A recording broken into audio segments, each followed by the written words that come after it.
kita bicara pagi ini menaklukkan hati kepada kehendak Allah. Menaklukkan hati kita kepada kehendak Allah. Nah, Matius pasal 26 ayat 47, kita lihat dalam Matius pasal 6 ayat 47 sampai ayat yang ke-56. Matius pasal yang ke-26 ayat 47 sampai ayat yang ke-56. Saya akan bacakan bagi kita pagi hari ini, waktu Yesus masih berbicara, datanglah Yudas, salah seorang dari kedua belas murid itu, dan bersama-sama dia serombongan besar orang yang membawa pedang dan pentung, disuruh oleh imam-imam kepala dan tua-tua bangsa Yahudi. Orang yang menyerahkan dia telah memberitahukan tanda ini kepada mereka. Orang yang akan kucium, itulah dia, tangkaplah dia. Dan segera ia maju mendapatkan Yesus dan berkata, "Salam Rabi," lalu mencium dia. Tetapi Yesus berkata kepadanya, "Hai teman, untuk itukah engkau datang?" Maka majulah mereka memegang Yesus dan menangkapnya. Tetapi seorang dari mereka menyertai Yesus, mengulurkan tangannya, menghunus pedangnya, dan menetakkannya kepada hamba imam besar, sehingga putus telinganya. Maka kata Yesus kepadanya, masukkan pedang itu kembali ke dalam sarungnya. Sebab barang siapa menggunakan pedang, akan binasa oleh pedang. Atau kau sangka bahwa aku tidak dapat berseru kepada Bapakku, supaya ia segera mengirimkan lebih dari 12 pasukan malaikat membantu aku? Jika begitu, bagaimanakah akan digenapi yang tertulis dalam kitab suci yang mengatakan bahwa harus terjadi demikian? Pada saat itu Yesus berkata kepada orang banyak, "Sangkamu aku ini penyamun, maka kamu datang lengkap dengan pedang dan pentung untuk menangkap aku. Padahal tiap-tiap hari aku duduk mengajar di bait Allah dan kamu tidak menangkap aku. Akan tetapi semua ini terjadi supaya genaplah yang ada tertulis dalam kitab nabi-nabi." Lalu semua murid itu meninggalkan dia dan melarikan diri.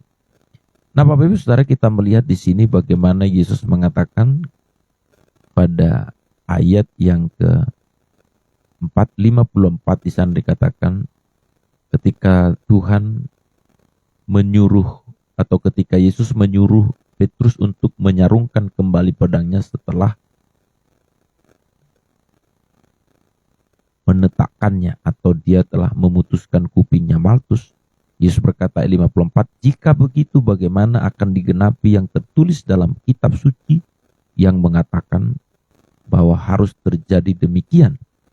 Lalu ayat yang ke-56 mengatakan, "Akan tetapi semua ini terjadi supaya genap yang ada tertulis dalam kitab nabi-nabi." Lalu murid-muridnya meninggalkan dia dan melarikan diri. Lalu kalau kita melihat juga dalam kitab Yohanes pasal yang ke-18 ayat 11 berkata begini. Yohanes 18 ayat 11, kata Yesus kepada Petrus, "Sarungkan pedangmu itu, bukankah aku harus minum cawan yang diberikan Bapakku kepadaku?" Nah, oleh sebab itu pagi ini kita belajar menaklukkan hati kepada kehendak Allah. Ini adalah sebuah proses perjalanan kekristenan kita. Maka Yesus juga telah memberi keteladanan kepada kita dalam kemanusiaannya. Dia bergumul di Taman Getsemani. Pergumulannya apa? Secara daging dia ingin bagaimana secara kemanusiawiannya dia ingin supaya cawan itu dilalukan. Tapi dia memberikan sebuah pernyataan, "Bukan kehendakku, biar kehendakmu." Jadi ini kan artinya ada satu keinginan yang ingin menginginkan supaya cawan itu dilalukan. Tapi ada keinginan lain yang harus dipenuhi, yaitu keinginan Allah. Maka disitulah pergelutan, pergumulan Tuhan Yesus yang begitu dalam itu. Sampai peluhnya, keringatnya seperti titisan atau tetesan darah yang menetes ke tanah loh. Maka Bapak Ibu Saudara, ini perenungan bagi kita. Itulah juga yang kita lihat di sini. Ketika Yesus diperhadapkan kepada namanya Yudas Iskariot itu, Yudas Iskariot yang mengkhianati Yesus, apa yang kita lihat? Yesus pada saat itu dia mengatakan di ayat di Matius 26 itu kita melihat ayat yang ke-50, dia mengatakan apa? Tapi Yesus berkata kepadanya, "Hai teman, untuk itukah engkau datang?" Hai teman, untuk itukah engkau datang? Yesus telah menaklukkan kehendaknya kepada kehendak Bapa di surga. Maka dia bisa merespon pengkhianatan Yudas Iskariot dengan berkata, "Hai teman, untuk itukah engkau datang?" Ini adalah hal yang perlu kita pelajari.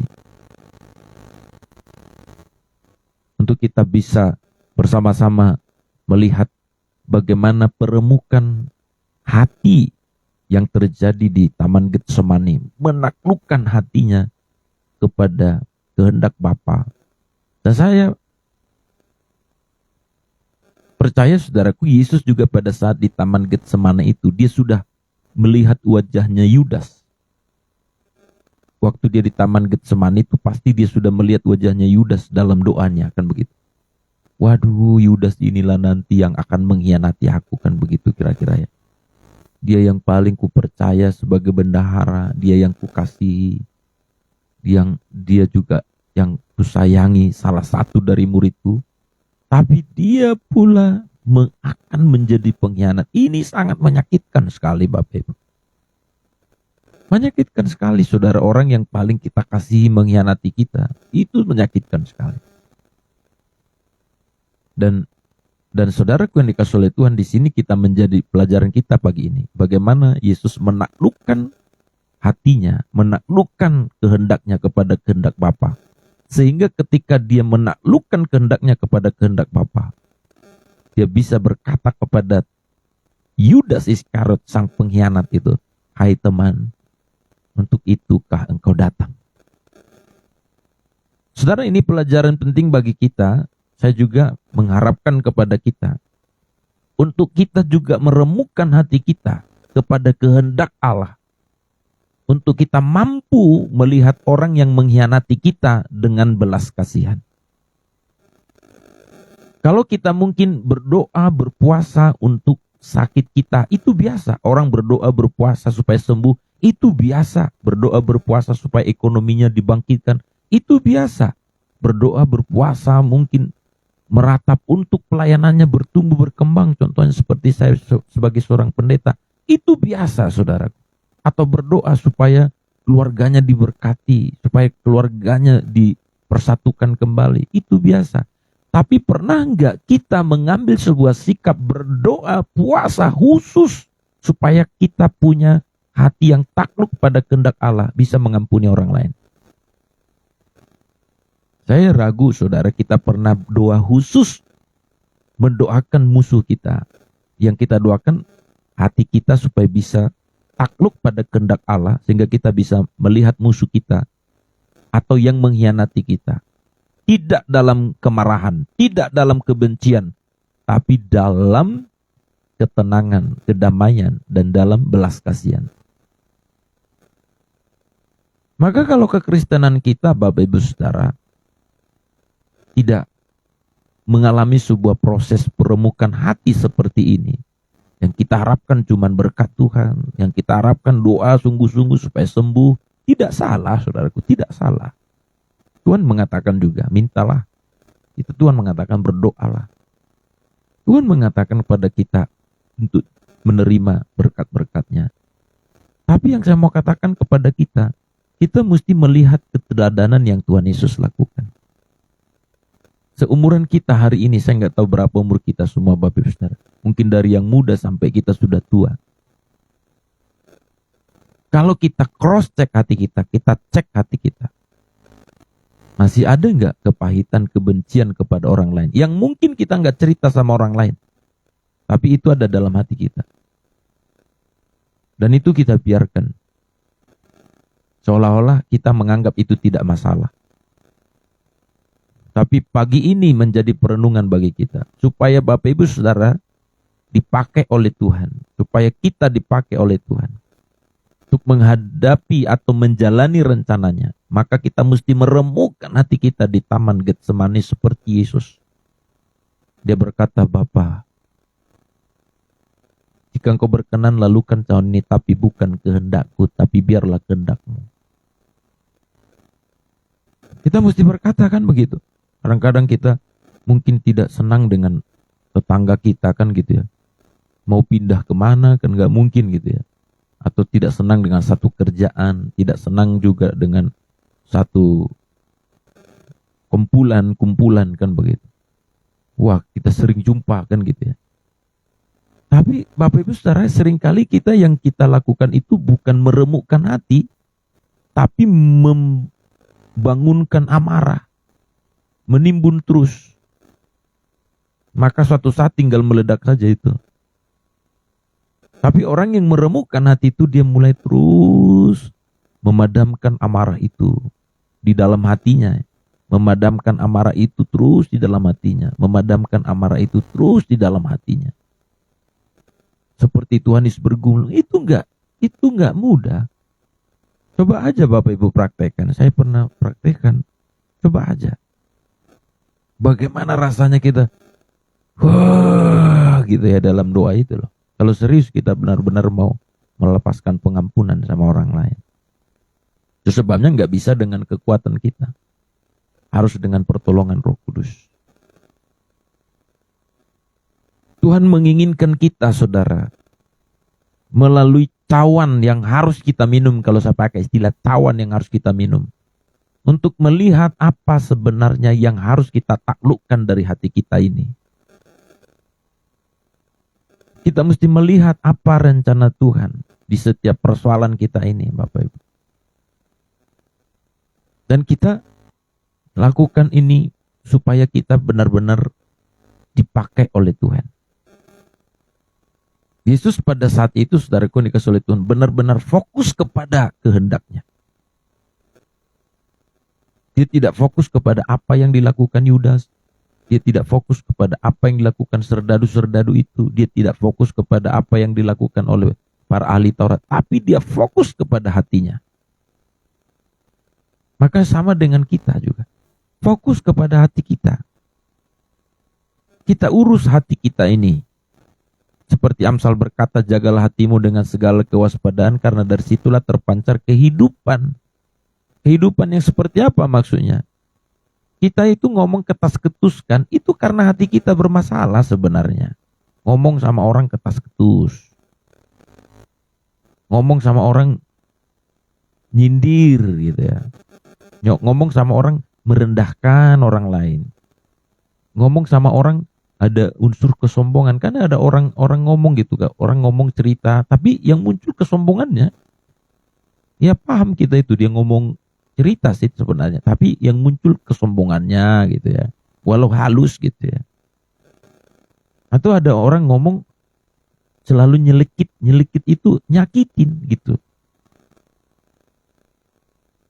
Karena itu masalahnya di hati sebenarnya. Tapi ada orang yang ngomong itu tulus gitu loh. Jadi kita tahu dia tulus, nggak neko-neko. Itu pasti hatinya sudah diremukkan. Jadi nggak peduli seberapa tinggi jabatan kita, atau seperti saya mau pendeta sekalipun, kalau hati saya juga nggak diremukkan, tetap aja bahasa saya, kalimat saya kepada orang lain pasti melukai, menyakiti, walaupun tidak marah-marah, tidak emosi marah-marah contohnya. Tapi ada unsur-unsur yang bisa dinilai orang, ini orang kalau ngomong sombong banget ya gitu ya kan. Walaupun tidak ketara gitu, tidak menonjol maksudnya. Tapi kita bisa lihat orang itu kalau cerita kan, oh iya begini semua segala macam, kita bisa lihat orang ini sebenarnya ada menunjukkan keangkuhan kesombongannya. Dan itu rata-rata kita punya tabiat itu. Gak usah bicara orang lain. Itu bicara kita, sendiri kita. Dan itu yang mesti kita remukkan, saudara. Maka saya berharap Bapak Ibu, saya ngerti banyak di antara kita yang hadir ini. Banyak pergumulan, banyak tantangan, sakit belum sembuh, mohon didoakan terus. Ya, tapi ingat Bapak Ibu Saudara. Ingat ini, pesan ini penting. Bahwa Tuhan mendengar doa kita bukan karena banyak orang mendoakan kita. Ini penting. Seberapa banyak pun orang mendoakan kita, bukan karena itu membuat Tuhan jadi mendengar. Tapi kita contoh Yesus. Yang membuat Yesus pada saat itu mampu menaklukkan hatinya. Dan doanya didengar oleh Bapa lah. Seberapa dalam doa kita. Jadi bukan seberapa banyak orang mendoakan kita. Tapi seberapa dalam doa kita. Di dalam hadirat Tuhan. Itu yang penting. Sekali lagi bukan tidak boleh ya.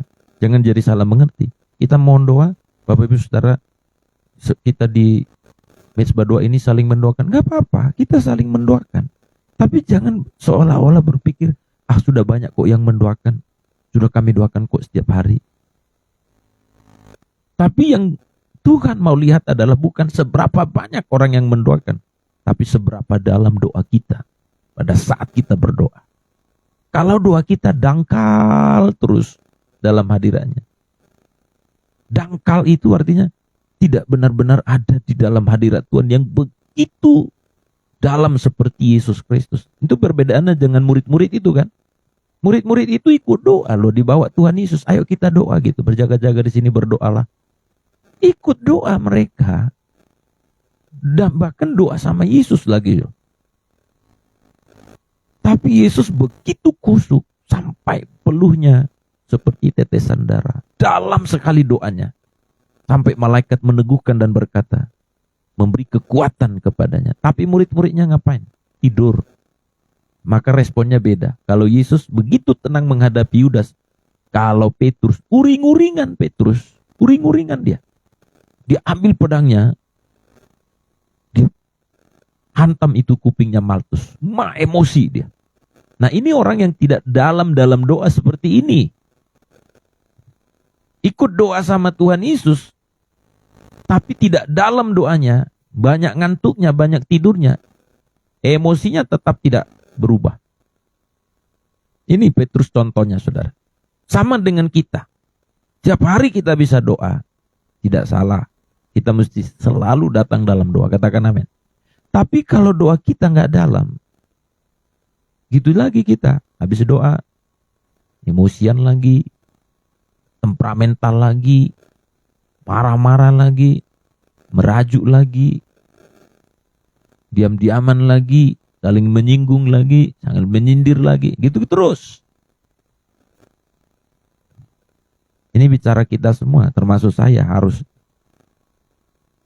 Saya pun sebenarnya adalah orang yang temperamental, tapi saya terus bergumul dalam Tuhan untuk terus semakin melunakkan hati. Karena memang saya dulu dididik keras Bapak Ibu. Bapak saya keras sekali mendidik kami. Setiap salah pasti akan dihantam pakai apapun yang dapat gitu. Pakai, kalau di kampung kami ada kayu-kayu bakar itu, hantam habis itu. Keras sekali, nggak bisa salah dikit. Kadang-kadang salah kita tidaknya terlalu besar, hantamnya kita. Karena memang begitu modelnya opung saya juga begitu cara mendidiknya. Demikian juga cara-cara Belanda dulu. Jadi saya agak dulu keras kan. Tapi saya terus mengalami step by step. Saya tidak katakan saya sudah sempurna. Saya juga masih banyak kemelesetan yang harus dibereskan. Tapi saya menyadari kita mesti meremukan setiap hari. Banyak hal yang menyakiti kita setiap hari loh. Banyak sekali saudaraku. Dan harus kita akui tidak selalu kita lulus. Saya juga harus mengakui tidak selalu lulus. Tapi apapun itu kita mesti memilih jalan ini. Meremukkan hati kita. Sampai kita bisa seperti Yesus. di mana Yesus berkata kepada sang pengkhianat Yudas Iskariot yang sangat dicintai itu, teman, untuk inikah engkau datang? Saya sering mengilustrasikan kalau kita jadi Yesus, mungkin kita tampis dia kan. Sanalah kau, munafik kau. Depanku kau baik, di belakangku kau pengkhianat. Dasar nggak tahu diri loh. Yudas, kok sekeras itu, atau kok sejahat itu sih kamu, kok selicik itu kamu. Kan boleh ngomong gitu kita kan kalau kita jadi Yesus. Kalau Petrus saja begitu marah ya. Sama dengan kita, saudara. Kita mungkin berkata, kok istriku sendiri yang mengkhianatiku, kok suamiku sendiri yang gak peduli dengan aku, kok anakku sendiri yang melukai hatiku, kok orang yang paling pernah kutolong yang menyakiti hatiku. Nah, kalau yang begini-begini terus yang kita keluhkan, berarti kita kurang dalam doanya. Yang harus kita lakukan apa? Remukkan hati kita. Tuhan, aku tahu begitu menyakitkan semua ini. Saya harus berkata jujur, tapi aku mau meremukkan hatiku, Tuhan. Maka lihat Bapak Ibu, Yudas tidak berubah, tapi Yesus benar-benar menaklukkan hatinya. Suami kita mungkin gak berubah, tapi hati kita bisa takluk, sampai bisa tenang loh, berdampingan dengan suami yang mungkin seperti Gundurwowo contohnya. Bersyukurlah kalau suami Bapak Ibu saudara baik-baik semua. Atau dengan istri. Gak berubah dia, tapi kita bisa nyaman. Kok bisa? Tuhan memberi kekuatan seperti Yesus. Malaikat datang memberi kekuatan sehingga kita bisa kuat. Maka poin pada pagi ini penting. Taklukkan hati kita masing-masing. Jangan melihat kepada orang lain. Jangan mencoba mengubah siapapun. Termasuk mengubah pasangan. Mengubah diri sendiri dengan menaklukkan hati di dalam kehendak Allah. Di dalam kehendak Allah. Dan berkata, Tuhan, aku meremukkan hatiku. Aku mau bentuk aku sesuai kehendak-Mu. Gak enak. Memang gak enak. Sama seperti Yesus. Itu menyakitkan sekali. Tapi kekuatan spiritual, kekuatan dari Roh Kudus akan memampukan kita. Amin. Amin buat firman Tuhan. Tuhan Yesus memberkati kita semuanya, Bapak Ibu Saudara.